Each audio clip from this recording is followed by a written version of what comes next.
श्रीखंड, चीज, पनीर वाणे सर्वत्र उपलब्ध। बोला काय पाहू तुमच्या कुंडलीत लग्न मंगळसूत्राच्या घडणावळीवर 30% पर्यंत पर्सेंट आहे तर सोबत सागावकर याला मेडिकल मध्ये।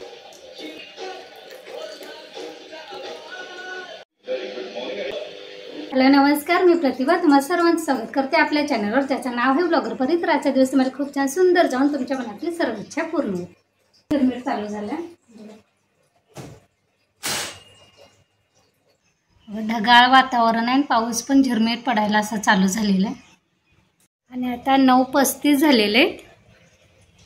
माझं जेवण ओटा वगैरे सगळं आवरून घेतलेलं आहे, कारण कसं नीलची आता स्कूल चालू झाल्यामुळे कसं डबा वगैरे द्यावं लागतं, त्यामुळे जेवण वगैरे आवडतं। तर इथं माझं त्याला आवडते म्हणून पनीर केलं होतं आज डब्यामध्ये।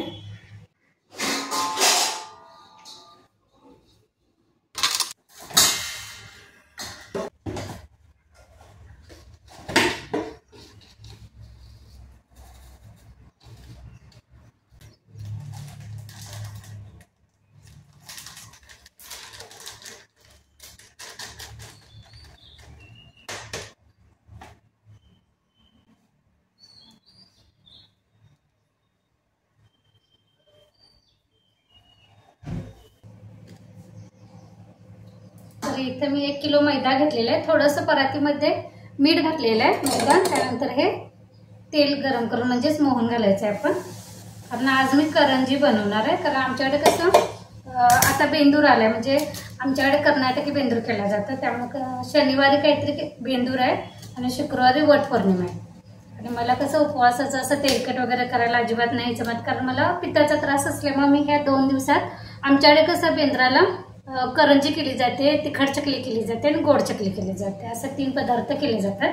त्यामुळे आज मी करंजी करून घेणार आहे, तर त्यासाठीही मी तयारी करते। इथं मी आता शक्यतो करंजी कधी रवा पण घालते त्यामध्ये, मैदा आणि रवा असं, पण मी फक्त मैद्याच्याच बनवते। त्या मैद्याचे आपल्याला चेचायला पण असं नाही लागत, रवा थोडासा घातलं की नाही तर ते चेचायला पण लागतं। आणि थोड्याशा आता हवेनं गार झालं की नाही पावसाळ्यात की ते अशा वातड होतात रवा घातल्यानंतर, त्यामुळे हे शक्यतो मैद्याच्याच करायच्या। तर आता पीठ मी मळून घेते।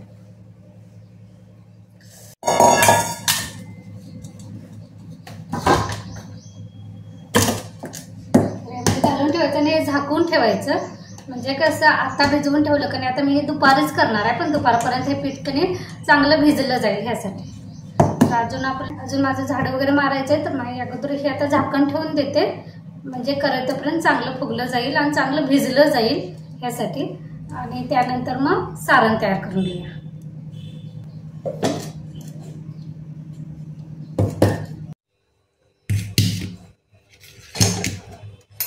आपलं सारण तयार झालेलं आहे, साहित्य तरी एकत्र केलेलं आहे। आता फक्त हे सगळं मिक्स केलं की आपलं सारण तयार।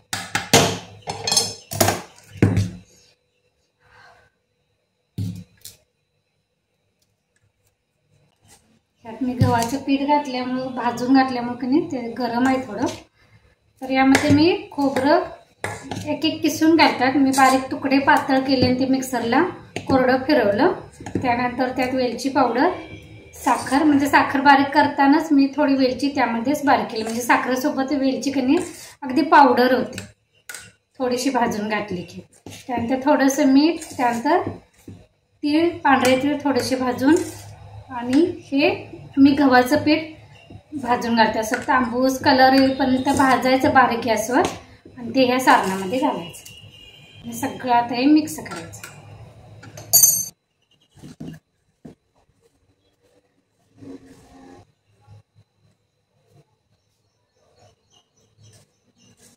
आपलं सारण तयार। चला, तर माझं आता सगळं आवरलेलं आहे, सकाळची कामं तरी आवरलेली आहेत। आता वाजले किती, 11:15 झालेले। आता फक्त मशीन लावायचं आहे, मशीनमध्ये फक्त कपडे टाकून ठेवणार आहे, आज नाही लावणार, कारण आमच्याकडे कसं आता 1 दिवस आड पाणी येते।